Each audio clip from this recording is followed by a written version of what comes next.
We are talking about Nichiren's Gosho, his writings, whether in personal form or formal form or treatise or remonstration. We go through it all here, right?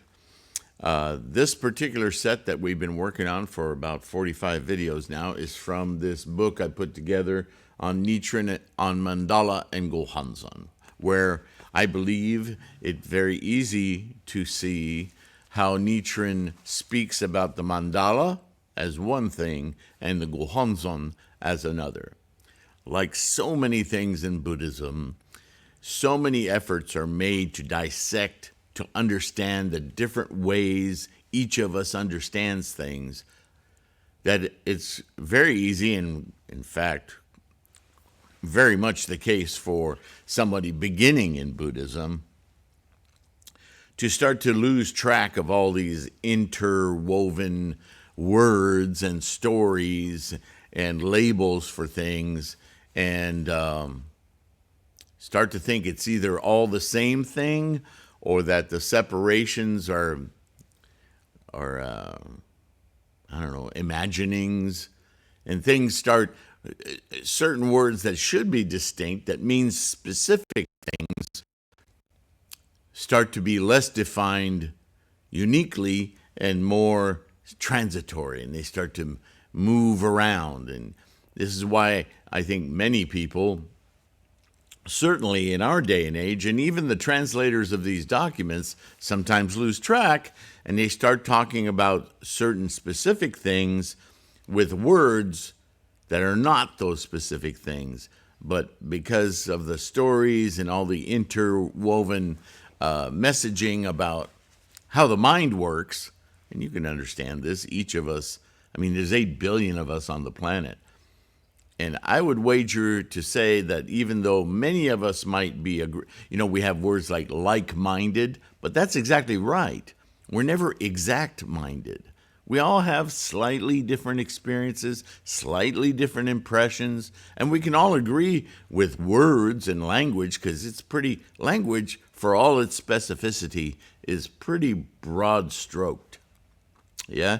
So this is the endeavor of Shakyamuni's teachings for 50 years, to try to delve into specifics while at the same time making this teaching accessible to a multitude, a variety, innumerable, right? Immeasurable, innumerable, sutra, innumerable meanings, sutra. That's what that's about, right? Capitulating to the fact that these are expedient means. They're just pointing toward the answer, that you yourself have to come to it. And how do you do that? Now, when you start to ask, how do you do that? Now the message starts to get more specific, but only specific for language's sake, specific for what words are we going to use to define this particular practice or mindset, right? Like resolve. We talk about confidence. We talk about single-mindedly, right? We have all kinds of words to talk about this, and it's almost like if we throw more words at it, we'll understand more deeply what it means. Ultimately, you simply need to do it, and you will experience it. Experience trumps language all the time. Once you experience something, then to communicate it to somebody else becomes the riddle of words, yes? So, I say all this, and we're about to start a new Gosho today. We may finish it. I don't remember how long this one is. No, it's going to take a couple of videos. You'll remember it. One that's greatly misunderstood, so we may spend a little time on this. Earthly desires are enlightenment. Earthly desires are enlightenment. What the heck does that mean? Right? Namo Myo Renge Kyo. Thank you for being here. Thank you for your practice.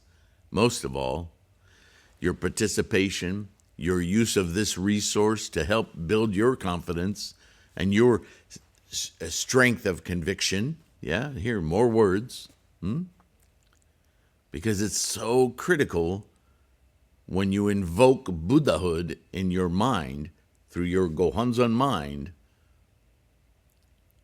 If you're wishy-washy about it, then what are you doing? Right? You may ask yourself that. You may be chanting one day and think, I'm just playing at this. Am I serious about this? Do I actually believe something? Well, you better, not that you'll get punished if you don't. You're punishing yourself. But if you're going to go through the trouble of chasing your enlightenment to experience your full potential in life, you better get serious about it, right? So here's the title may not even be perfectly right, but in English, Earthly Desires Are Enlightenment is addressing something that we read about in the Vimalakirti Sutra. Remember that one? You can look it up on this channel. Use that middle search bar on the home page of this channel, not the top one. That's for all of YouTube, right? And there's plenty of videos on this channel to sort through, so Vimalakirti. Let's see, I put a little blurb in front of it in this book. Let's see what I said, see if I still agree with it. It would be difficult to find a letter of Nichiren's that would better capture the position of the mandala in relation to the Gohonzon of Buddhahood than this one. So, misappropriated and misused, this Gosho is most important in illustrating the relationship of samsara and enlightenment as the unique province and opportunity for Buddhahood in the profoundly complex manifestations of potential energies to support the emergence of a sentient mind. Nice little reminder. Buddhism is about the mind. It isn't about what's in the garage or any of your possessions, your relationships. It isn't about any of that. Ultimately, all of that is experienced only in one place, in the mind. It is only in our sentient minds that we can divorce our emotional attachments to things, to free our minds to experience the full actions and momentum of the engine of life. To use our greed, our possessive desires and cravings as a springboard to raise our resolve, our commitment, our single-minded determination to enlighten our minds right now, in this moment and the next, well, that's genius. With the Nichiren Mandala, we are presented a three-dimensional visualization of the ceremony in the sky, the Lotus Sutra, and invited to penetrate and launch our minds through it into our enlightened Buddha mind. And that's key, what I just said. I could have gone on, I could write a whole book about it. Perhaps I should. It's critical to understand the function of that scroll that Nichiren created was the encapsulation of his understanding of the tool, the method that Shakyamuni presented as the teaching of the Lotus. This sutra, the Lotus Sutra, the Myoho Renge Kyo, was Shakyamuni's, okay, I've been teaching for over 42 years on how to understand what I'm talking about. Now, I'm not talking to your capacities anymore. I'm telling you, you should have the capacity now to understand this is how it's done. This is how I did it. This is how anyone can do it, which was the goal that launched Siddhartha into his 12-year journey to his own enlightenment, right? So the Lotus Sutra is Shakyamuni saying, this is how it's done. Anyone can do this. This is the method to awaken your Buddha mind, period. Lotus Sutra, Myoho Renge-kyo. And Nichiren, with his lifetime of study, sees very clearly this sutra for what it is. And so he encapsulates the sutra with additional, like Hachiman is on this scroll because he's enlightening Japan. He sees himself as a votary of the sutra for all the world, but he's beginning with this nation of Japan. So he has some of the mysticism included as personages, characters in the Japanese consciousness and ancestry, right? Hachiman being one. But also personages all the way back to India, right? To Shakyamuni's personages that he elucidates and enumerates in all of his sutras, but certainly within the Lotus Sutra. And the central method within that ceremony in the sky is the treasure tower. The treasure tower being a symbolism of the merits, the benefits, the joy, the complete expression of potential. That's what the treasure tower represents. And it's represented and invoked through the teaching of the Lotus Sutra. So we dedicate our minds single-mindedly to invoke that method. Myoho Renge-kyo. So, Namu, Myoho Renge-kyo. That is the central tower, if you will, shaped like a tower, on this scroll. When we use the scroll as a focal point to grab all of our samsaric consciousnesses and attentions and push away through our focus all other distractions, samsaric distractions, we then enliven Nichiren's capturing of the method as a mandala to transport our minds, to circle our minds with our ninth consciousness, which is the Gohonzon mind. It's not on that scroll. The Gohonzon is not outside of the body, of the mind, of the self, quote unquote.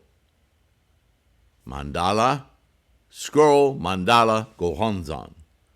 The goal, the ultimate, right? The self-realizing. And what do we self-realize? Buddha-ness, the experience of Buddha mind, or of Buddha. So, let's see how Nichiren, or how this is translated. I deeply appreciate your visit here and your constant concern over the numerous persecutions that have befallen me. Thank you for your empathy, your sympathies, yeah?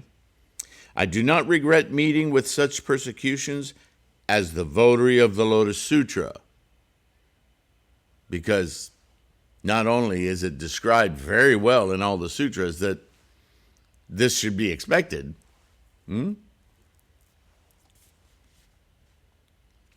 however many times I were to repeat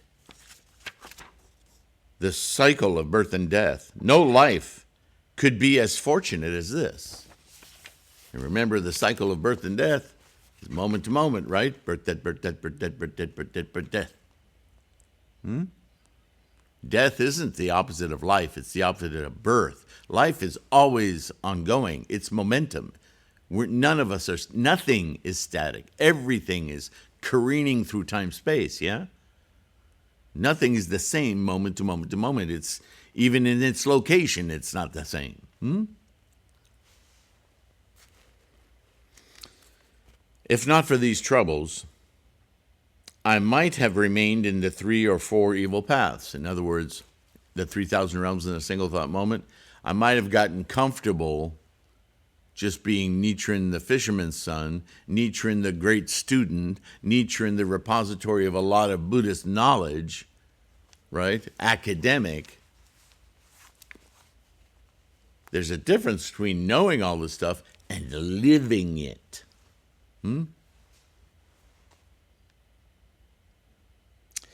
But now, to my great joy, he says, I am sure to sever the cycle of the sufferings of birth and death and attain the fruit of Buddhahood. And this, although words are very convoluted and take time to say, this is an instantaneous thing. In this very next moment, if I dedicate my mind to enlightenment, then I'm enlightened. Then I'm living, experiencing enlightenment. If I get lazy and I get distracted, then I'm living something less than. Somewhere in a scale, who wants to invent that one, right? Even for spreading the teachings of the theoretical 3,000 realms in a single thought moment of life, from the first half of the Lotus Sutra, Tendai and Dengyo met with hatred and jealousy, just for pointing out that teaching, just for pointing out that the mind is capable, not only capable, but in fact constantly transmigrating, just like the cells of your body are, constantly replicating, replacing, sloughing off old, replacing with new, RNA, DNA, all of that. Constantly happening, whether you're paying attention to it or not, doesn't matter. Therein lies the rub, right? Our samsaric mind is very superfluous. It just stays on the surface of things. That's why it's such a collector, right? It's like a kid walking along a seashore, just picking up shells until you gotta hire a 170 car train to bring all those shells home. It's ridiculous. Stop. Yes, it's pretty. Enjoy it for what it is right now. Souvenirs are nice, but they're not the same. When you get them home, you don't hear the ocean, right?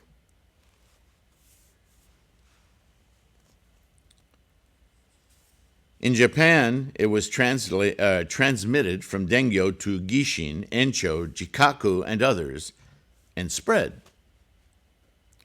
The 18th chief priest of the Tendai school was the great teacher Jie, and he had many disciples. Among them were the four named Dana, Eshin, Soga, and Zenchu. The teaching also was divided into two. The administrator of monks, Dana, transmitted the doctrinal studies, while the supervisor of monks, Eshin, studied the meditative practices. Thus, the doctrinal studies and the meditative practices are likened to the sun and moon. Doctrinal studies are shallow, while meditative practices are deep. Thus, the teaching expounded by Dana is broad but shallow, while the teaching of Eshin is limited but deep or profound. Why do you think that is? It's exactly what I've been pointing out. Knowing the academics is knowledge, but it's not intimate, personal. It's broad, it's scholastic, it's wonderful for the brain, right? The cataloger that we are of information, identification. But the meditative practices, that's deeply personal. So it's not as broad because it's so intimate and personal, but the profundity of its meaning, its affect, your experience of it, much more profound, right? Though the teaching I am now propagating seems limited, it is extremely profound, right? Because basically, invoking Buddhism, Buddha, Namo Myo Renge Kyo, seems a little childishly simple. In fact, many accuse the Lotus Sutra of being a childish theory. That's how they put it aside, right? But what Nichiren is saying is, once you study and understand the complexity that supports this simple method, which was the purpose of enlightenment to begin with. The profundity that it represents, that it invokes, that it activates in your mind. It's almost unknowable, yeah? Not with words, anyway. That is because it goes deeper than the teachings expounded by Tendai, Dengyo, and the others. It is the three important matters in the lifespan chapters, a chapter of the essential teaching. That's the key. For Nichiren, that's the central essence of the teachings of Myoho Renge-kyo. Practicing only the 7 characters of Namo Myoho Renge-kyo seems limited, but since they are the master of all the Buddhas of the 3 existences, the teacher of all the Bodhisattvas in the 10 directions, and the guide that enables all living beings to attain the Buddha way, it is profound. It's a universal teaching, works for anyone. The sutra state, and you notice, by the way, we haven't mentioned anything about earthly desires yet. Nichiren wants to make sure you understand what the goal is here, what the Gohonzon is. The sutra states, quote, "The wisdom of the Buddhas is infinitely profound and immeasurable," end quote. It refers to the Buddhas here in the sense of all Buddhas throughout the 10 directions in the 3 existences, from the thus come one Mahavarachana of the true word school and Amida of the pure land school to the Buddhas and Bodhisattvas of all schools and all sutras, all Buddhas of the past, present, and future, and the present thus come one Shakyamuni. And the sutra speaks of the wisdom of those Buddhas. Essentially, what Nichiren is saying is, Buddha mind is universal. And this teaching, this infinitely profound and immeasurable, applies to all sentient minds, all Buddha-ness, whatever label you give it, right? Sylvain Buddha, Bruce Buddha, Janet Buddha, on and on and on, yeah? Now I have a note in here. What is meant by this wisdom? It is the entity of the true aspect of all phenomena. I think this is still Nichiren. Yeah, it's just italicized. Not sure why. And of the 10 factors of life, right? The 3,000 realms in a single thought moment, right? Just hold on here. It is the entity, what is wisdom, of the true aspect of all phenomena, and of the 10 factors of life that lead all beings to Buddhahood, right? Remember, Nyose So, Nyose In, Nyose En, Nyose Kan, right? What then is that entity? It is Namo Myoho Renge-kyo. That's the wisdom. That is the wisdom via the experience of. That's why he uses the word entity. A commentary states that the profound principle of the true aspect is the originally inherent Myoho Renge-kyo, the engine of life. We learn that that true aspect of all phenomena is also the 2 Buddhas, Shakyamuni, and many treasures seated together in the treasure tower. Why? Shakyamuni is the experience of Buddha-ness, and many treasures is the treasure tower. It's our reward body. It's our discovery of. All phenomena, quote unquote, corresponds to many treasures, and the true aspect, quote unquote, corresponds to Shakyamuni. These are also the 2 elements of reality and wisdom. Many treasures is reality, the reward manifest. Shakyamuni is the wisdom, the Dharma experience.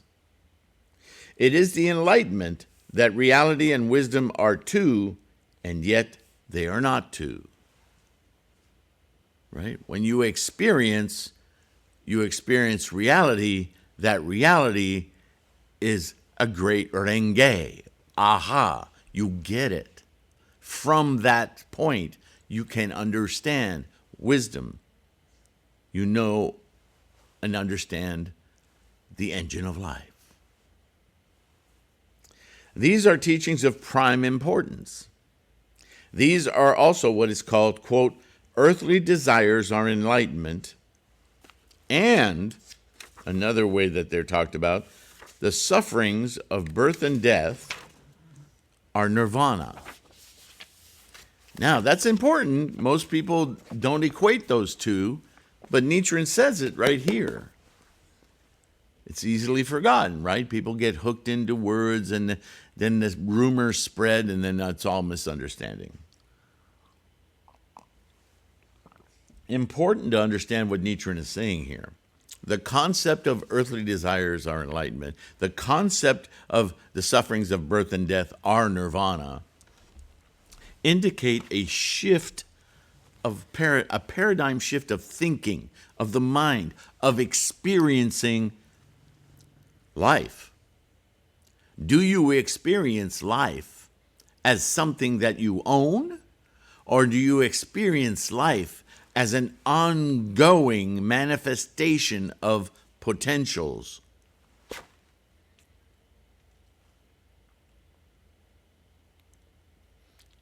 Do you see how stuff from that first idea of life being a collection of things you own, experiences, bicycles, people, jobs, or do you experience life? See, that's samsara. That's in the way. That's not perceiving your life as it truly is.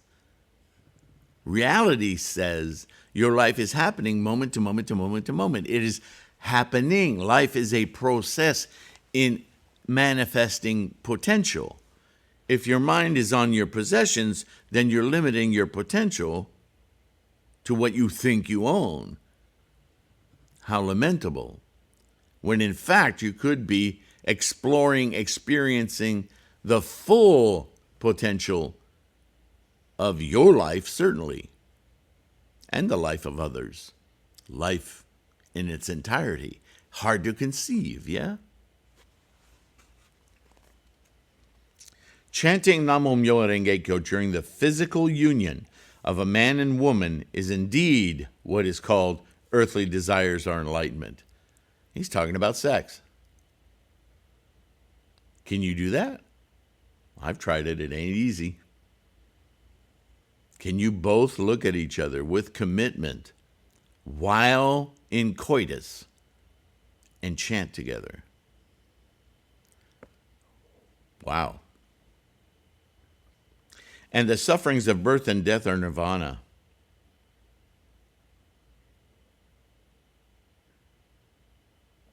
Birth and death, moment to moment to moment. You're in a physical act. Can your mind leave animality and everything that's connected to that samsaric activity and transcend it to an act of union, of potential? What level of love is that? Let me know in the comments if any of you have the opportunity to try that. Hopefully you're in a relationship where you can seriously try that. It's not a game. It's not what Nietzsche is not saying. Here's a way to attain enlightenment. Not at all. He's talking about two dedicated Buddhists. But what he's pointing out is that this is a samsaric activity. Is there any more samsaric activity? We can name them on one hand, right? Eating, resting, sheltering, sex.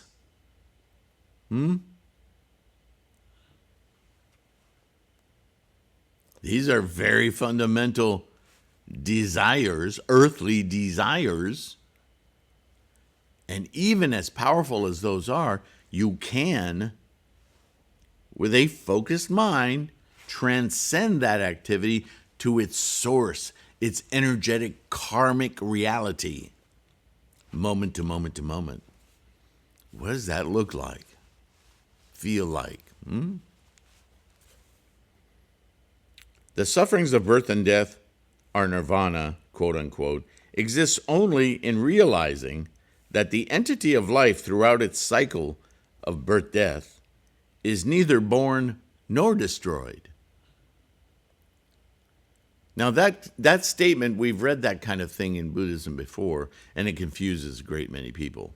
But if you keep coming back to the idea that life is a moment-to-moment occurring, recurring instantiation of potential, then that statement is easily decoded, don't you think?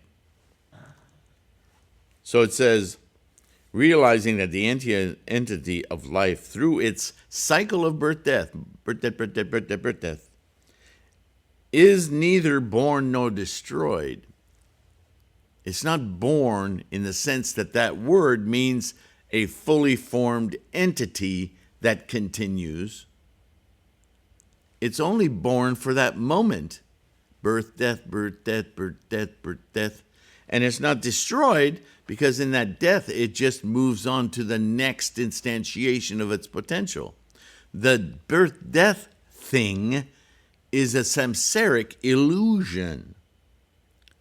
That what is actually occurring is life in momentum, traversing time-space over and over and over and over and over and over and over and over and over. So the idea of a birth from something to a death to something is an illusion. For many, a delusion.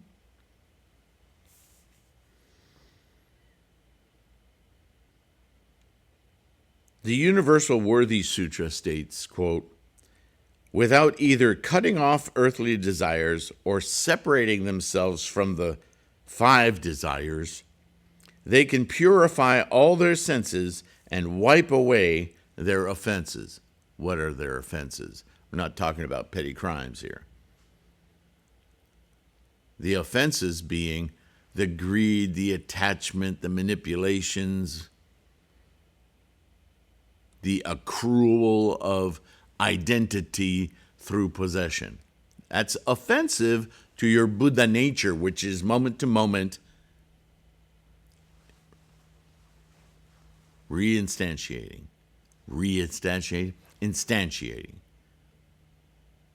Reinstantiating sounds like the same old, So, wrong word, sorry.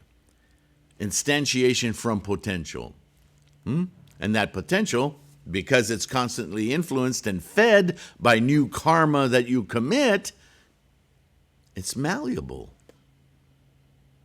Your tendencies and conditions are altered, even if you don't try. Just aging will age you out of behaviors that you used to have. It's the natural process of the engine of life. So you can just let it drag you along, which is an illusion, or you can get on board and start driving.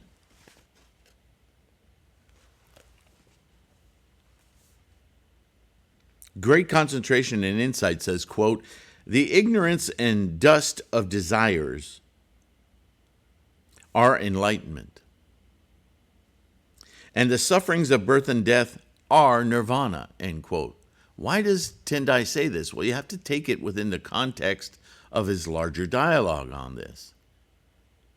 Basically, what this says, and what earthly desires are enlightenment says, and what the ignorance of birth and death are nirvana, is that as a samsaric physical being, because we emerge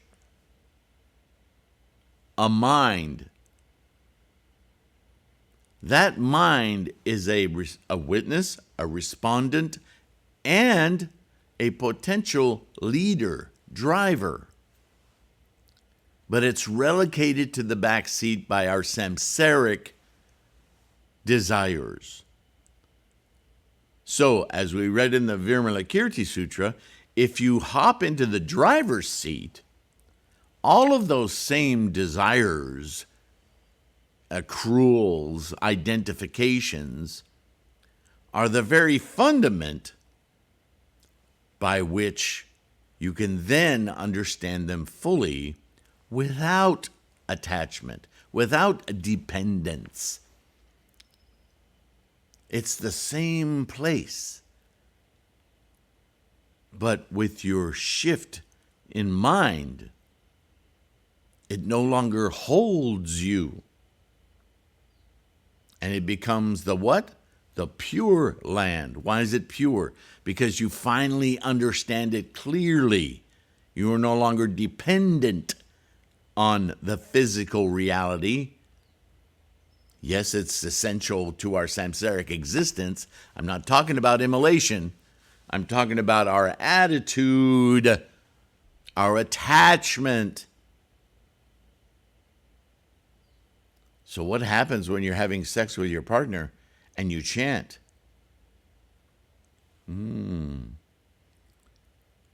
What does that act of copulation really mean in your mind when you divorce it from all of its earthly attachments, its objectifications?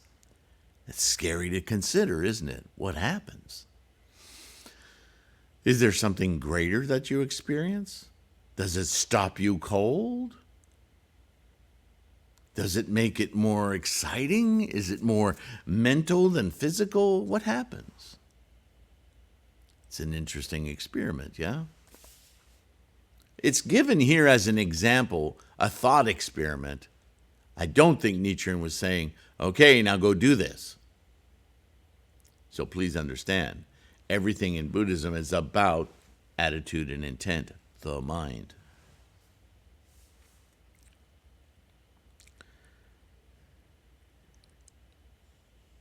The lifespan chapter of the Lotus Sutra says, quote, "At all times I think to myself," we chant this in Gongyo, right? We recite this in Gongyo. Very important. At all times I think to myself. Remember the sutras are written in the first person? Clever to teach people to memorize these sermons in the first person. From the get-go, Shakyamuni was sneakily telling people, you're Buddha. But they didn't get that. They just repeated. But think about that. Think about the words here for a moment. At all times, I think to myself, how can I cause living beings to gain entry into the unsurpassed way and quickly acquire the body of a Buddha? End quote. That's what you're reciting. Do you own that statement? You should. The Expedient Means chapter says, quote, "The characteristics of the world are constantly abiding." Right? The entire universe is universing. Surely such statements refer to these principles. Thus, what is called the entity is none other than Namo Myoho Renge Kyo. Right? An invocation of our experience of the engine of life, Buddha-ness. The experience is the important thing. That's what we're practicing. We're not practicing the engine of life. That's just happening. But our awareness of its function in all life, that's our Buddha wisdom. With that wisdom, we detach from all our bindings, our anchors. And we have all the stuff, but we understand it, we incorporate it, we sense it, we experience it in a very new, liberated way. And when all that stress and anxiety evaporates, we're left with great compassion. Oh, I get how this works. We're, on the one hand, flabbergasted and amazed at life, and on the other hand, very attuned to the way the samsaric mind holds itself back, creates itself painful situations that it need not do. And that drives us to lead others toward their Gohonzon mind, Buddha-ness, yeah? Namo Myoho Renge Kyo. It was such an august and precious Lotus Sutra that in past existences I put under my knees, despised, scowled upon in disgust, and failed to have confidence in. In one way or another, I maliciously ridiculed those who, studying the teachings of the Lotus Sutra, taught them to even one person and carried on life of the law. In addition, I did everything I could to hinder people from embracing the sutra by asserting that they should set it aside, because though it might be suitable for practice in their next lifetime, it would be too difficult to practice in this one. What's he talking about there? He's like, what? That's Nichiren? What Nichiren is doing is he's owning, and this is an important concept in Buddhism that many, if most, fail to understand. You've heard the cliche. The Buddhists, they believe that we're all one. It's made so trivial. But what Nichiren is identifying there, and yes, he's talking about his travails have a foundation. He's expiating karma. And karma is what? Energy plus action. So obviously there are actions in his life within the great engine, the freight train, I call it, of all the potential and the tendencies and conditions that are within his life, that if he expressed them all, would amount to things that need to be expiated, right? Modified, gotten rid of, converted into more life-affirming energies. But look at the universe, right? Exploding stars, quasars, black holes. The universe has energies. What is the potential? Potential is endless. And all potential will manifest. A lot, a little. The only thing that controls that is what is supported, what is nurtured. So the Buddhist view that when war is going on all over the world right now, right? And we don't hear a lot about it here in the U.S., but Yemen is tragedy. But it's not the first tragedy, right? But we tend to think so locally, even within our own neighborhoods, let alone the world, right?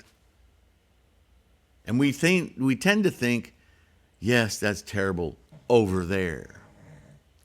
But what we fail to realize is that our mind, our sentient mind, the energy that is manifest as our ongoing moment-to-moment existence, your life, my life, is not separate. Not essentially. We're all made of the same stuff. Yeah, I know that, Sylvain. Yeah, but when actions like war are being taken all over the world, we're not separate from that. That's the illusion of a self identified by what's local.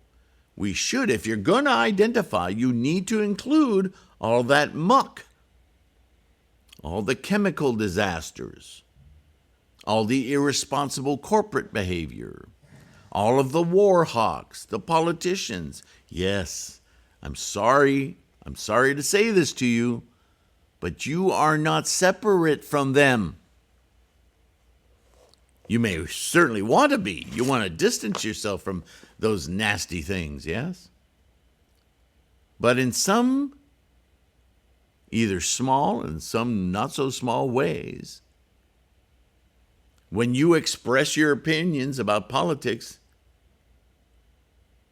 whether it's MAGA or Sanders or communism or capitalism, whatever. I'm not telling you what to think, what your opinions are.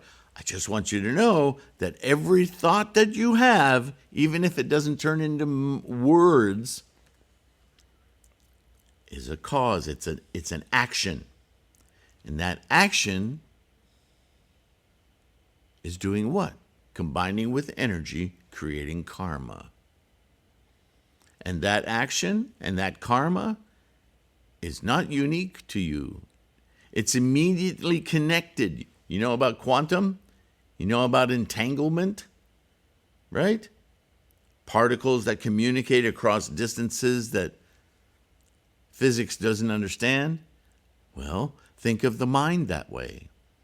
Think of all the minds just on the earth alone, and consider that not only are you affecting, influencing the entire body of sentience on the earth, but it too is affecting you. Be careful how you form your opinions.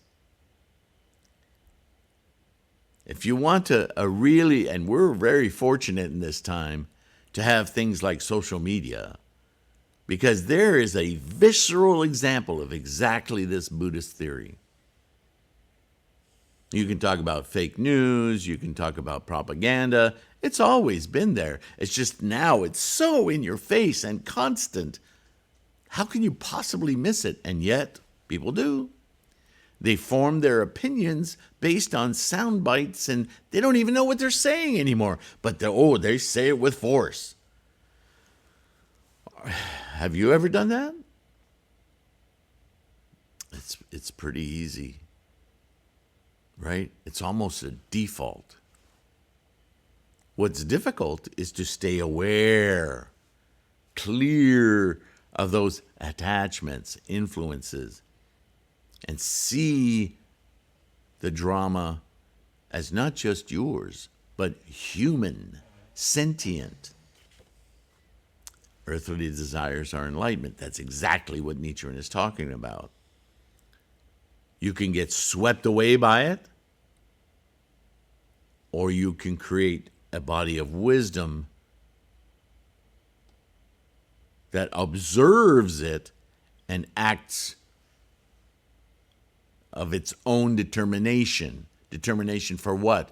Myoho Renge Kyo.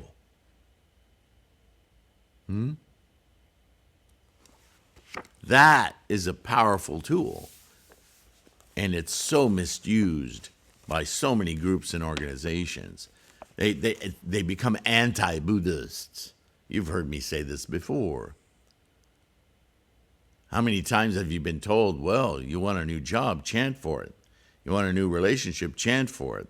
You want a new car, chant for it. Turns Buddhism into a game show. How tragic. When in fact, earthly desires are enlightenment are almost diametrically opposed to that. I say almost because it doesn't concern possessions. It concerns attitudes, sentience, minds. That kind of observation of the world today as your own. Do you now see what compassion means in Buddhism? We're not separate from those acts. I'm not saying you should take blame for it, because that's the same game as ownership. I'm saying the influence, your thoughts, the karma you create is everything. Where are we time-wise? Okay, I'll go a little bit further.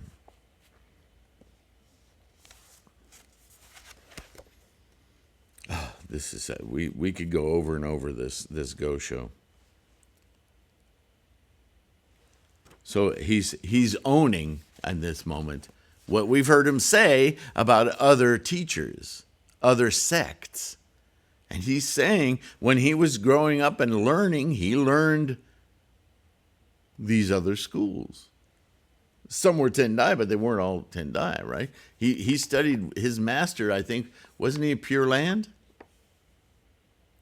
So he wasn't isolated from all of that stuff. He had to come through it. And he realizes that he had moments when he not only was taught, but learned for himself those truths that he later had to set away, that they were not truths. Right? It's part of growing up. Slanderous acts such as these have brought on the many severe persecutions I've suffered in my lifetime. So he's also owning that not only his mind and his acts, but his teacher who taught him. He bought into his teacher's causes. He didn't redirect him. Remember, we just went through that.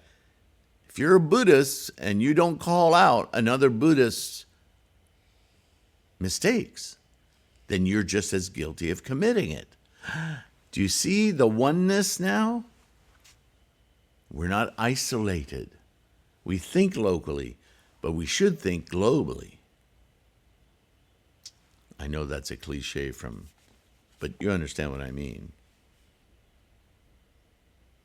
I have suffered in my lifetime because I once disparaged the Lotus Sutra, the highest of all sutras. I am now looked down upon, and my words go unheeded. Not because people say, well, you used to say. What Nichiren is identifying is the tendencies and conditions in his own karmic life contain these negative past causes that he's still expiating from his life. The, quote, simile and parable chapter states that other people will neither concern themselves with one nor have sympathy for one, even though one sincerely tries to be friendly with them. So there's some wisdom.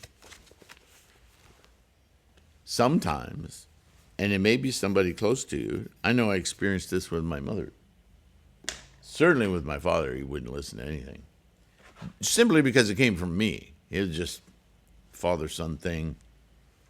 He always maintained his superhero status to himself. How could I possibly know anything beyond him? Even though he knew I did, didn't matter. His posture was going to be to belittle me, to demonize me, to call me all the stupid blah, blah, blah, blah, blah. I know. I'm not talking, I don't mean to get personal about my life here. I'm just saying, if you're a son of any father, you're going to experience this difficulty. If you didn't, good on you. But the typical relationship father and son is pretty adversarial. Ask any mother about her daughter when her daughter starts to figure out that she's a woman or thinks she's a woman. Oh, yeah, human beings. All right, we'll continue with earthly desires or enlightenment. We'll be able to finish it in the next video, and then we'll go on chanting. But earthly desires or enlightenment, if properly understood, properly studied, like so many of Nichiren's words or letters, much more profound than it might seem on the surface, yeah? And again, I have to thank you so much for your efforts here in your practice. Please like and subscribe. For the sake of growing the Sangha, this channel, to make it more, the algorithm thing. Go to threefoldlotus.com. Make use of those inexpensive ebooks as a study resource for you. A lot of you are loving the electronic format, right? PDFs or ebooks, whatever form they come in. And again, you can get a proper mandala there. You can download it, print it out for yourself, right? There's so much information there. And of course, there's the lulu.com bookstore, so you can order print copies. If you're in the U.S. Or Canada or Mexico, the shipping, I think, is, I don't know, shipping's gotten quite expensive over the last few years. So you may adopt the ebook. Personally, I like a paper book, so I save my nickels and dimes until I can get a proper copy, a hard copy, so I can mark it and fold pages and all that. And don't forget the podcast, the Buddhahood podcast, wherever you get podcasts, and lots of free information on the core study page on threefoldrose.com. It's all free. Just download it. All right. I will let you go.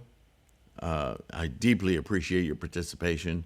And I didn't forget you patrons, which you all are. Even if all you can do is like and subscribe, you are contributing to this Sangha. So thank you for that. But if you can support with donations through Patreon or through PayPal, or even if it's just buying the books, I mean, that's a donation. I mean, you get something to hold in return. But yeah, it's not cheap to keep this endeavor going. So anything you can send, even candles sometimes, some of you have sent candles and other things. It's all deeply appreciated. And as Nichiren would say, reported to Gohonzon, yeah? It's about keeping these teachings correct, promulgating them. Thank you so much. Please take care of your health, and I will see you in the next one, okay? Bye for now.